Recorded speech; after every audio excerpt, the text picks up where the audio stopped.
So pleased and honored here to have one of my best mentors, I guess, about business and about wealth, the founder of ActionCOACH and also the CEO of ActionCOACH. Welcome, Brad.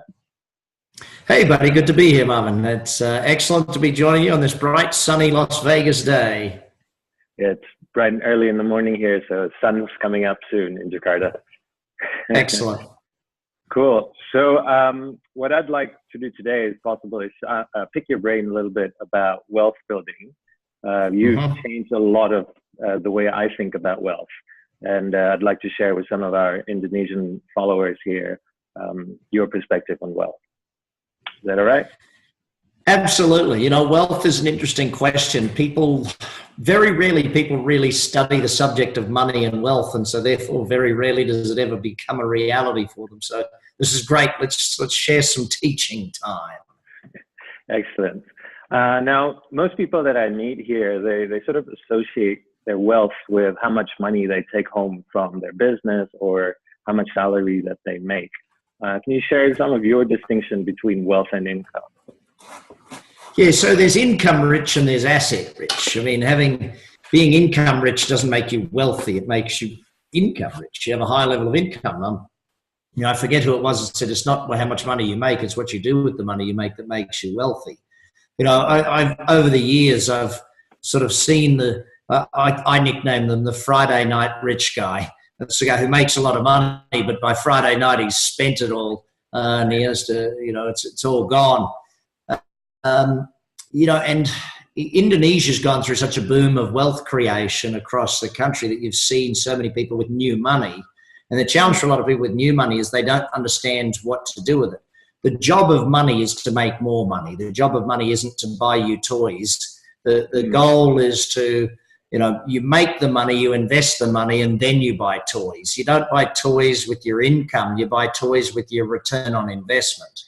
And if you buy toys with your income, you end up with no wealth building. So you've got to turn your assets into capital gains and long-term cash flow. That's where the money is supposed to go. So both in business and external to business, we've got to reinvest so we get that money back. Mm-hmm. And we've worked with a lot of our business coaching clients, obviously, and we've helped them make a lot of money from their business. Some of them, at the end of a few years, they'd say, we've worked really hard and we've made all this money, but none of it seemed to stick around. I can't see the results. So what are some of the traps usually when people make more money? They have the temptation, especially business owners, to say, I'm reinvesting it in my own business. They're putting a lot of their income back into their business. And then at the end of it, they feel like they haven't really gained anything. Well, you've got to sit down, and this is where planning wealth is a very important part of it. See, I'll start with three things. Number one, you've got to pay yourself first in business. So you must have a methodology of the business having a separate bank account that is the profit bank account for business. So a percentage of each month's income. It could be two clients, or it could be a percentage of the money that comes in, or it could be 1 week's income or 3 days' income that all gets banked into that separate bank account that is untouchable by the operations team in the business. So that is first and foremost. The second thing, you've got to have an actual set of goals around wealth. See, if I asked most people their goals, Marvin, their goal would be to buy a new car. Well, okay, well, how many houses do you need to buy that new car? And they look at me going, what do you mean? And it's like, well, hang on. Like I bought a new Rolls Royce when they first came out with the Phantom drophead coupe, and it was going to be $600,000 US.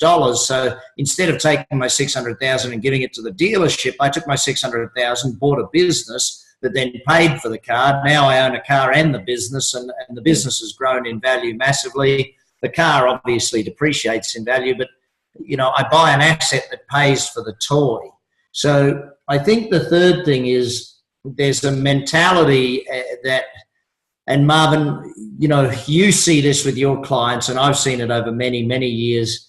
Once they first get that taste of money, it's kind of like, wow, let's have fun. Let's spend it all. Let's go on vacations. And okay, you've just started to make great money. You should not be buying Dom Perignon yet, okay? Stay with your beer just for a little while longer.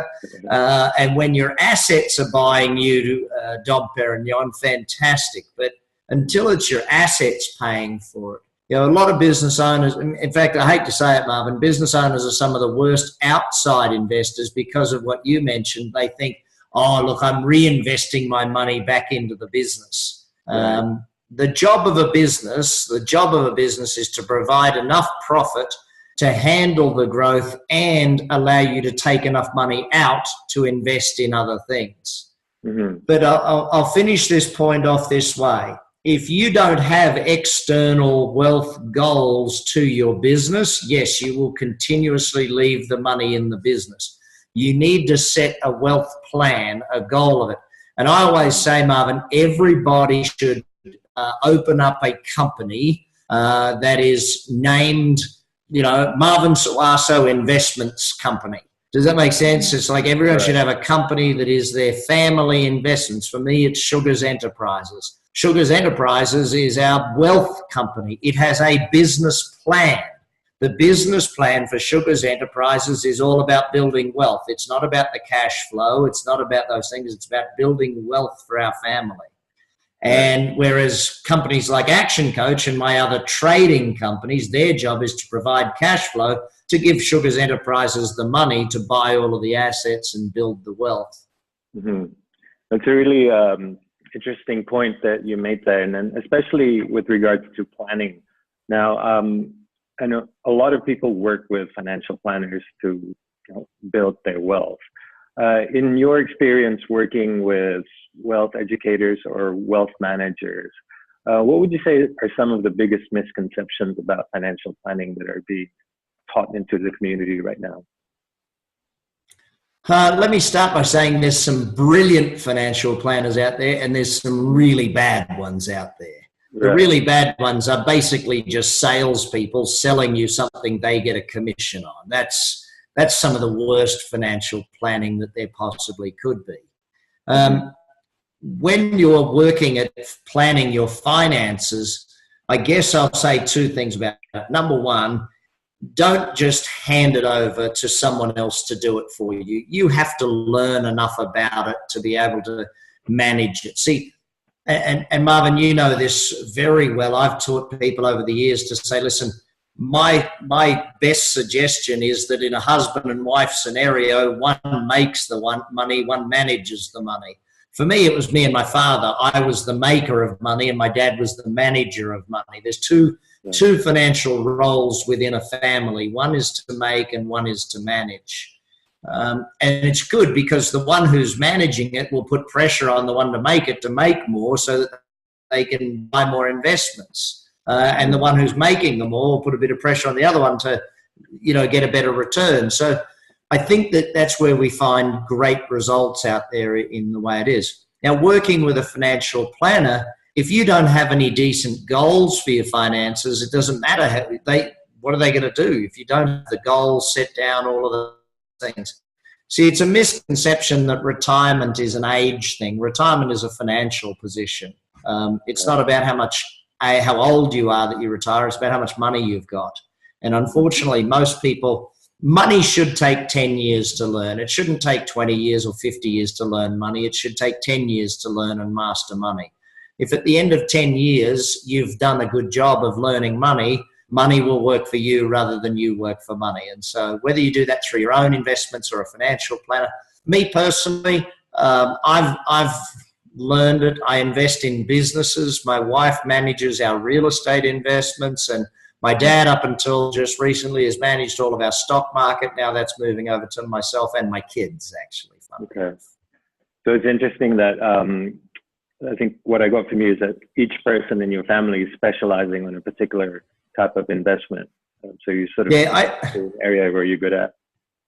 I don't think that each of us can be brilliant at everything. I'm really good at business. I'm good at real estate, and I'm okay at shares. But I'm really, really good at business. It doesn't make sense to pull me off of buying companies to put me into buying real estate. Does that make sense? It doesn't make Yeah. sense to do that. I can buy businesses and make tens of millions of dollars in a week. To put me on real estate doesn't make sense.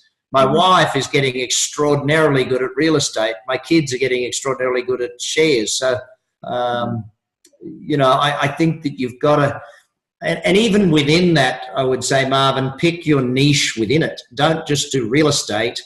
Pick a niche within real estate that you've become amazing at. Over the years, mine was always single family homes on large lots that eventually I would knock down the single family home and build duplexes or six packs, apartment buildings, basically. So that was always my genius. Now it's medical suites is the one that I'm very, very good at. So yeah, pick your niche within business, within shares, within real estate as well. Mm-hmm. Yeah, so I think I first learned about your make and manage concept about 8.5 years ago with my wife at a regional conference there. And it took us about 5 years, but we're applying everything now. We've got our split, we've got our niches, and we've got our plan. On the other extreme of the equation, where we've got the successful business owners, we've got the employees, the executives who have become quite good at building their own wealth. Some of them have sort of, expressed this, question, which says like, why do we need to make more? I'm already at a comfortable level now. I think I have pretty much everything that I want. What would you say to people like that who are at that space, I guess? Yeah, look, there's multiple answers to that. Number one answer is that you're either growing or dying. If your business and your wealth, if you're not building your wealth, you are spending your wealth, and therefore you're not a good custodian of money. It's kind of like the person that comes to me that has a small amount of money. If you don't manage a small amount of money well, there's no way in the world the universe rewards you with a large amount of money to work with. The second thing I'll say to them is that at some point your goals have to become bigger than you. If your only goal in life is to provide for yourself, then ultimately you need to learn how to have a bigger goal. And by that, it could be, curing a disease, or it could be taking care of a community. It could be paying for all of the kids in your local area to go to a college or university, church. There's so many great causes out there. And then the third thing that I think all of us need to recognize is that at some point you're going to get very bored. I've tried to retire. I've tried all of those things. At some point it's got to become about the game. I don't need to buy any more companies. Yet last week I bought another business. I don't need to go out and do that stuff, but I do it because this is fun. This is what I love doing. I love it. It's fun. It's enjoyable. Now, I only do it 2 days a week. I don't work more than 2 days a week. Tuesdays and Thursdays, that's it. I only work from 9 till 3 because my kids, I drop them at school. I want to pick them up from school. But when I do work, I work intensely and I do the results. And then we travel a lot and all of those things. So you don't have to work full-time at it anymore, but definitely keep your eye on the ball and keep yourself in the game to keep yourself sharp. I learned something that when they say life begins at 40, I'm pretty sure they meant financial life begins at 40. Because from 20 to 40, really what you're doing is messing around doing a bunch. And then at 40, you've now finally making enough money and doing enough where you can actually go, hey, now I'm actually making money. This is fun. I've got investments, returns, that stuff. So, I think that's a very big part of it. Cool. And I think having gotten to know you over the years and just based on what you were saying today, it seems like family is such a big part of you and who you are. Just be interesting to learn a bit more about how did you first become aware of investing? Did you pick it up from your dad, or was it from your environment? Yeah. Family is a big part of my life. 4 kids, a 5th one along the way. So yes, family is big. But that being said, no, wealth was never something we talked about at the dinner table. My family was one of those, you don't talk about politics, religion, or sex or money at the dinner table or in front of people, whereas in our family now, talking about money is a very natural thing. Not externally. We don't want to share with everyone what money we have and stuff, but at the dinner table, I want to talk to my kids about finances and help them make better decisions and learn about money and that sort of thing. I want them to learn about how investing works. I mean, from age 2 onwards, my kids go to the bank every Thursday and invest their pocket money, and they learn a simple thing, that the habit is more important than the amount. It doesn't matter how much they're putting in the bank. What matters is that they're going to the bank every single Thursday and investing their pocket money. And as I tell them every week, did you invest your pocket money? Yes, Dad, great, you can get more. If you don't invest, no, you don't get any more. And that's their lesson. And, Colton and Addison are now 4, and it's very clear in their mind, if you want more money, you have to invest. The only way you get more money is investing. So, that some of those simple beliefs that you can pass on to your kid, because people always say, why do the rich get richer? Because their family taught them how to be rich.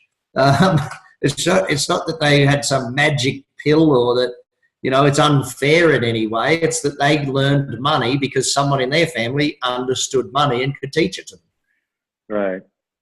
And, that leads to so many other questions that we can go deeper on there, Brad. But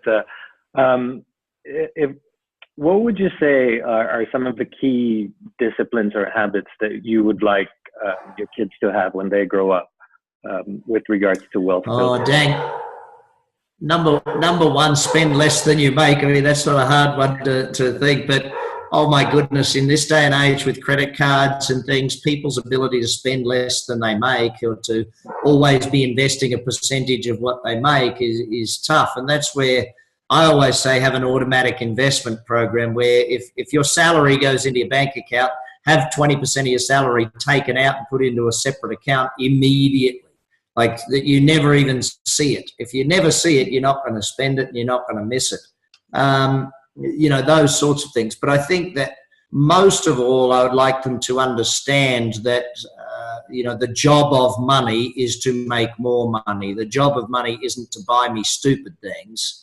It's to make me more money. Then my return on investment allows me to buy stupid things and have great money.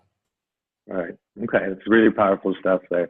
And I guess I have one final request of you, Brad. I remember in one of the sessions I attended with you, you had said this line that just sticks in my mind, which is, become wealthy in your head and your heart before you become wealthy in your pocket. For me, that was just a spot on thing. Would you care to elaborate a little bit more to the audience about that? Yeah, look, I think it speaks for itself, but let's examine it a little bit further. Wealth starts here, and wealth starts here in your heart. Up a little bit. Wealth starts in your head and your heart. If you don't see, let's use a simple example. People that win a fortune, they go out there and they win a fortune. And they're broke 5 years later. Why? Because they never actually understood money. They didn't understand wealth. Wealth as a concept is something that we have to understand, and that's why we have to study the subject of money. How does investing work? How do we develop a set of rules to become an investor? What niche should we be picking so that we become a great investor? How do we invest in business and in real estate and in shares? You've got to learn all 3. You master one maybe, but learn all 3. But then you've got to sit down and say, okay, what about the heart? Well, if your purpose for wealth is just for the sake of having money, generally wealth is not going to be the thing that you build. If your purpose for wealth has greater meaning, then there's going to be some serious wealth built. And that's sort of just a very simplistic way of saying that what's in your head and what's in your heart determines what's in your wallet. The smarter you are about money, the better you're feeling towards money. I've met people, Marvin, over the years whose feeling towards money is their mentality is poor. They have a poor mindset. Every time they see something, they say, "Oh, I can't afford that. That's too much." instead of, gee, how can I afford that? How can I make more money so that I can have that in my life? See, their thinking is always about lack, limitation, rather than desire and build and grow and abundance.